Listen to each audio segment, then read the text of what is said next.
Car जय जगन्नाथ मु राजीव महापात्र स्वागत करुच्ची आपण मानकर फेवरेट चैनल एजुकेशन प्लानेट को। तो देखो आज बहुत ही बड़ ब्रेकिंग न्यूज सब आसी पहुंची जमीका कि ट्रांसफर पर जारी हे यही व्यवस्था तेज निहाती गोटे किसी आसी जिनटी जोटा कि आपण सामने मु आलोचना करी जो मैंने ट्रांसफर आशायी अच्छा से निहाती वीडियो को पूरा भल भाव में देखूँ निहाती भाव किसी एटी आप सल्यूशन पाइपर एवं तासह भारत नेट्रे सामिल हेब सबू स्कूल एवं देखु यह कौन एवं केमी भाव में उपायटी चलो केमी भाव में ये सब स्कूल भाग ने सब जिन आम ये आलोचना करवा तासह सीबीएसई मैट्रिक परीक्षाफल केवे बाहर से विषय नहीं आम आलोचना करवा। तो चलते डेरी नक वीडियो को आरंभ करवा और आरंभ करने आप चैनल को सब्सक्राइब करना तो निहाती भाव सब्सक्राइब करनी पाखे नोटिफिकेशन बेल को ऑन कर ऑल कर दिंतु जहाँफल सर्वप्रथम आपण आम वीडियो देखिपारे और जदि आपण आम व्हाट्सअप टेलीग्राम ग्रुप से जोड़ी रही चाहते नंबर तले स्क्रॉल कर नंबर मेसेज करेंगे जहाँद्वारा कि आम ग्रुप से जोड़ी रही पारे और आपड़ी आमको सोशल मीडिया फॉलो करने चाहते तो सोशल मीडिया नेम गुड़िक दिखाई और डिस्क्रिप्शन लिंक अच्छी आप फॉलो करेंगे। तो चलते डेरी नक वीडियो को आरंभ करवा। तो प्रथमे आम आलोचना करवा आमर भारत नेट रे सामिल हेबे सबू स्कूल तेबे केमितिया कौन प्रोग्राम रहिबो सबू जिनस पर आलोचना करवा। राज्य शिक्षा सचिवों सह केंद्र शिक्षा मंत्री आलोचना होईची भारत नेट रे सामिल हेबे सबू स्कूल एवं देखंतु कौन रही आम भल विस्तृत भाव जानी आसतु। भुवनेश्वर आर्टिकल प्रकाश पाई 17/5 कोरोना जो क्लासरूम पाठपढ़ा बंद रही वर्षे अधिक समय है पिला केवल ऑनलाइन शिक्षा दि जाऊँगी तेज देशर अधिकांश स्थान नेट सुविधा नथियारू पिला माने बहुत असुविधा सम्मुखीन होती। आप जानते ऑनलाइन पाठपढ़ा माने निहाती आप नेट जिन निहाती दरकार ऑनलाइन पाठ पढ़ी पारना नजर रखी भारत नेट माध्यम समस्त स्कूल को संजोग करने को राज्यर शिक्षा सचिव माने केंद्र शिक्षा मंत्री रमेश पोखरियाल निशंक को प्रस्ताव देइछंती। एथिसह माध्यमिक स्कूल पिला डिजिटल डिवाइस जगैवा को भी बैठक में परामर्श दि जाए माध्यमिक स्कूल पिला जो मैंने अच्छा डिजिटल डिवाइस दि जाऊ एवं सबू स्कूल को भारत नेट सह कनेक्ट करा जाऊ। तेबे जिनटी प्रस्ताव तो दि जाए कोविड-19 समय पिलाने किभली ऑनलाइन पढ़े ताकू नजर रखी आज केंद्र मंत्री श्री पोखरियाल भर्चुआल माध्यम राज्यर समस्त राज्यर शिक्षा सचिवों सह आलोचना करते। पूर्वाह्न अनुष्ठित यह बैठक में 2 घंटा धरी चलता।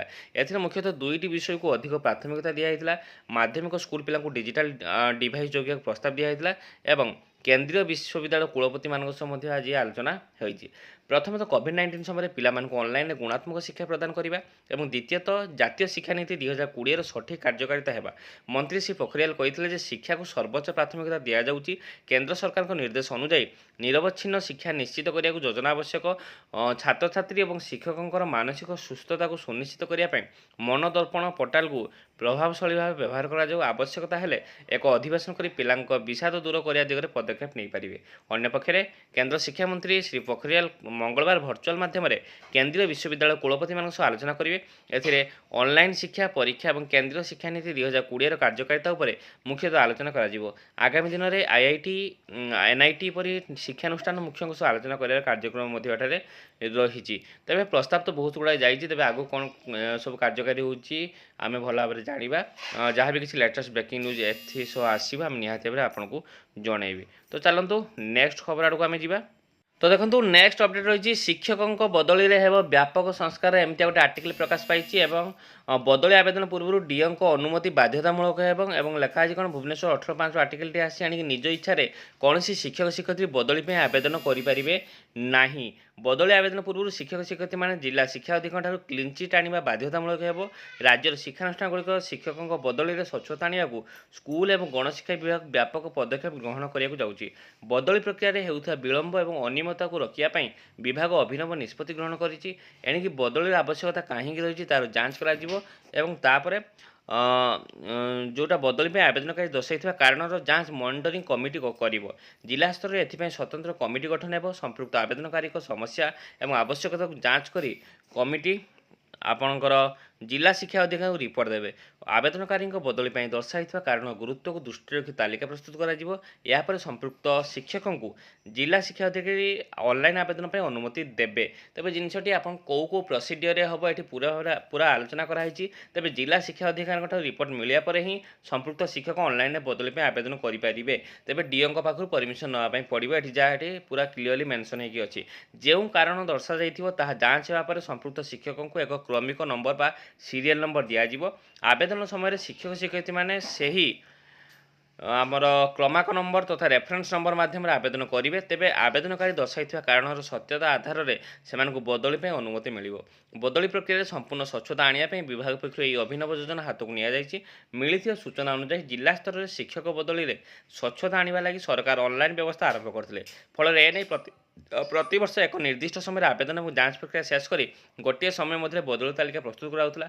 ମାତ୍ର ଅନଲାଇନ୍ ବ୍ୟବସ୍ଥାରେ ଯେଉଁମାନେ ଆବେଦନ କରୁଛନ୍ତି ସେମାନଙ୍କ ମଧ୍ୟରୁ ଅନେକ ମିଥ୍ୟା କାରଣ ଦର୍ଶାଉଛନ୍ତି।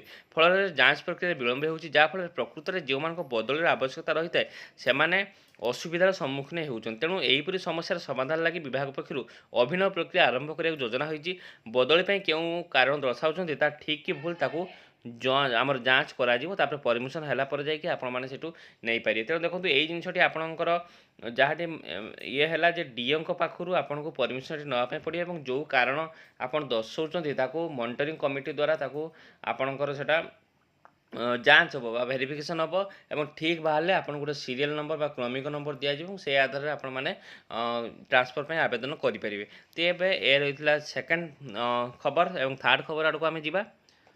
ତ ଦେଖନ୍ତୁ ଜୁଲାଇରେ ପ୍ରକାଶ ପାଇବ ସିବିଏସ୍ଇର ଦଶମ ପରୀକ୍ଷା ଫଳ। ତେବେ ଦେଖନ୍ତୁ ଭୁବନେଶ୍ୱର ଆର୍ଟିକଲ ପ୍ରକାଶ ପାଇଛି 18/5ରେ କେନ୍ଦ୍ରୀୟ ମାଧ୍ୟମିକ ଶିକ୍ଷା ବୋର୍ଡ ସିବିଏସ୍ଇ ଦଶମ ପରୀକ୍ଷା ଫଳ ପ୍ରକାଶ ପାଇବାରେ ବିଳମ୍ବ ହେବ। ପୂର୍ବରୁ ଜୁନ୍ ତୃତୀୟ ସପ୍ତାହରେ ଦଶମ ଫଳ ପ୍ରକାଶ ପାଇବ ବୋଲି ସିବିଏସ୍ଇ ପରୀକ୍ଷା ନିୟନ୍ତ୍ରକ ଡକ୍ଟର ସାନମ ଭରଦ୍ୱାଜ କହିଥିଲେ। ମାତ୍ର ଏବେ ସିବିଏସ୍ଇ ଦଶମ ମାର୍କ ଅପଲୋଡ୍ ଏବଂ ଅନ୍ୟାନ୍ୟ ପ୍ରକ୍ରିୟାରେ ପରିବର୍ତ୍ତନ କରାଯାଇଛି। ଦଶମ ମାର୍କ ଟେବୁଲେସନ୍ ପ୍ରକ୍ରିୟା ଜୁନ୍ 30 ତାରିଖ ମଧ୍ୟରେ ସମ୍ପୂର୍ଣ୍ଣ କରିବା ପାଇଁ ସିବିଏସ୍ଇ ପକ୍ଷରୁ ନିର୍ଦ୍ଦେଶନାମା ଜାରି କରାଯାଇଛି।